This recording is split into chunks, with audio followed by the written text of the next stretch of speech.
नांदणी superfast news, घटना तुमची, बातमी आमची. सभासदांच्या हितासाठी सह्याद्रीची निवडणूक पूर्ण ताकदीनं लढणार निवासराव थोरात. सह्याद्री सहकारी साखर कारखान्याच्या निवडणुकीचा बिगुल वाजला असून 27 फेब्रुवारी 2025 ते 5 मार्च 2025 पर्यंत उमेदवारी अर्ज दाखल करण्याची मुदत आहे. या निवडणुकीसाठी 5 एप्रिल 2025 रोजी मतदान होणार असून निवडणुकीचा निकाल 6 एप्रिल 2025 रोजी जाहीर होणार आहे. या संदर्भात माजी जिल्हा परिषद सदस्य निवासराव थोरात यांनी गुरुवार दिनांक 27 फेब्रुवारी रोजी सह्याद्रीच्या ऊस उत्पादक सभासदांची बैठक वारुंजे येथे आयोजित केली होती. या बैठकीत सह्याद्रीची निवडणूक सर्व ताकदीनिशी सर्वांना सोबत घेऊन लढण्याचा एकमुखी निर्धार व्यक्त करण्यात आला. या बैठकीची सुरुवात सह्याद्रीच्या उभारणीत सहभागी असलेले किवळगावचे स्वातंत्र्य सेनानी स्वर्गीय भिकोबा आप्पा साळुंखे उर्फ भिकू नाना किवळकर यांना त्यांच्या पुण्यतिथीनिमित्त श्रद्धांजली अर्पण करून करण्यात आली. या बैठकीला युवा नेते अमित जाधव व अविनाश नलावडे यांनी प्रास्ताविक मनोगत व्यक्त करताना सह्याद्रीच्या निवडणुकीसाठी माजी मुख्यमंत्री पृथ्वीराज चव्हाण बाबा, कोयना सहकारी बँकेचे अध्यक्ष उदयसिंह पाटील दादा या नेत्यांच्या एकत्रित मार्गदर्शनाखाली निवडणूक व्हावी असा सूर लावला. कोयना दूध संघाचे चेअरमन प्राध्यापक लक्ष्मण देसाई यांनी आपल्या मनोगतात म्हटलं की सुपणे तांबे विभागात गेल्या 10-15 वर्षांपासून ऊस तोडीसाठी दरवर्षी टोळ्यांची कमतरता आहे. ऊस उशिरा तुटल्यानं शेतकऱ्यांचं प्रचंड नुकसान होत आहे. याकडे सातत्यानं दुर्लक्ष केलं जात आहे. त्यामुळे सह्याद्रीत आता परिवर्तन अटळ आहे.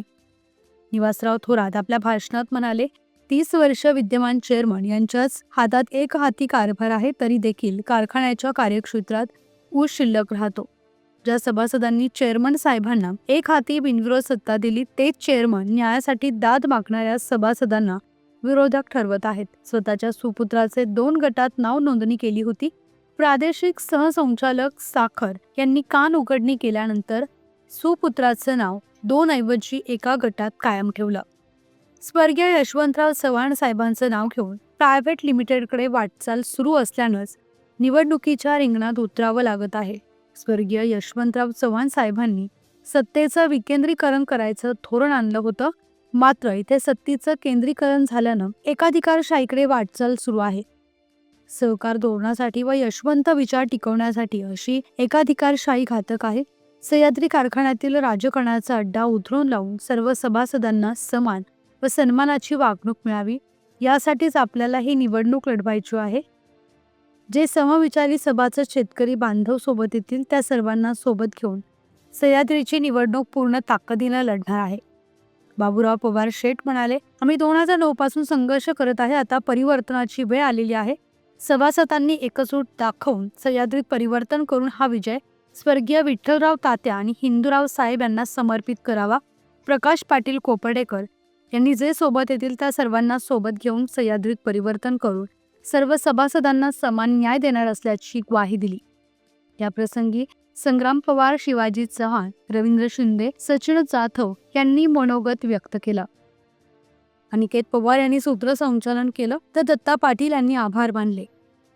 प्रतिनिधी प्रज्वल जाधव. आणि सह्याद्री सहकारी साखर कारखान्याच्या 2025 ते 2030च्या निवडणुकीबाबत आपण हितगुज चर्चा करण्यासाठी उपस्थित असणारे व्यासपीठावरती ज्याने आत्ताच मार्गदर्शन केले असे लक्ष्मणराव देसाई सर, कोयना संघाचे चेअरमन, त्याचबरोबर ह्या ठिकाणी उपस्थित असणारे मधुकर जाधव, बाबूराव पवार, राजेंद्र चव्हाण, अविनाश दादा, भरत चव्हाण, जयसिंगराव चव्हाण काका, ॲडव्होकेट उदयसिंह जगदाळे, प्रकाश पाटील आबा, माजी पंचायत समिती सदस्य भीमराव आप्पा, त्याचबरोबर ह्या ठिकाणी आमचे मार्गदर्शक तुकाराम डुबल मामा, त्याचबरोबर ह्या ठिकाणी ज्यांनी मार्गदर्शन केलं त्यांचं सर्वांचं मनापासून मी स्वागत करतो. आणि अल्पशा वेळेमध्ये आपण ह्या ठिकाणी एक 7 ते 8-9 तासामध्येच खरं तर आपल्याला निरोप गेले. सकाळी 8 वाजल्यापासून रात्री मेसेज 11 वाजता टाकला. आपण सर्वजण मोठ्या संख्येनं ऊस उत्पादक सभासद त्या ठिकाणी उपस्थित राहिला, त्याबद्दल मी मनापासून तुमचं स्वागत करतो. आज या ठिकाणी अनेक लोक या ठिकाणी, कोण व्यावसायिक आहे, शेतकरी आहे, ज्या कुटुंबांनी अनेक वर्ष संघर्ष केलेला आहे, असे अनेक या ठिकाणी नामोल्लेख करणाऱ्या व्यक्ती ह्या ठिकाणी माझ्यापेक्षा थोर व्यक्ती ह्या ठिकाणी बसलेले आहेत.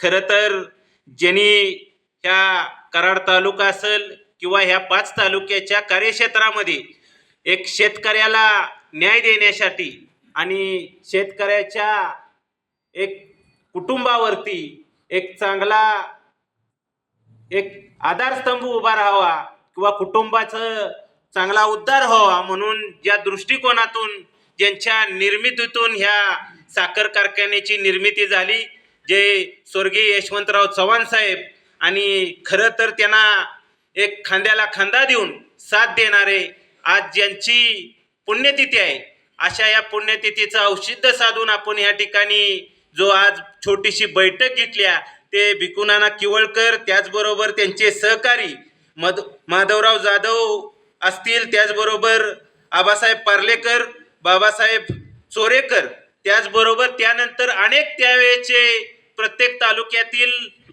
ते सर्वजण प्रत्येकानं त्यावेळेस चालत जाऊन, सायकलवरून जाऊन त्यावेळेसचे शेअर्स गोळा केलेले आहेत.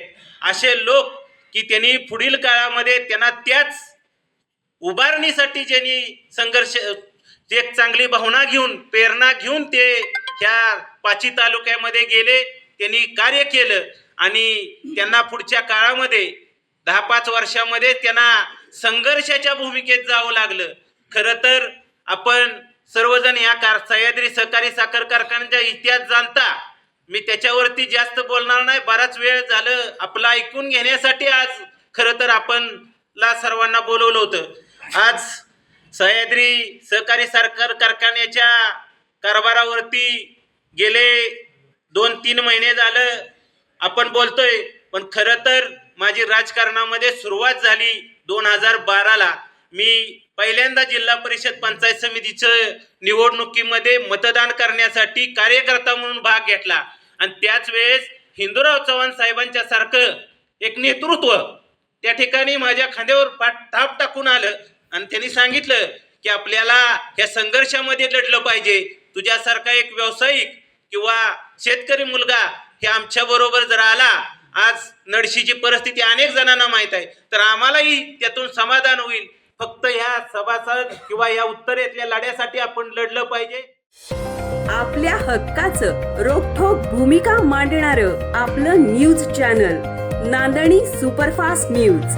घटना तुमची, बातमी आमची.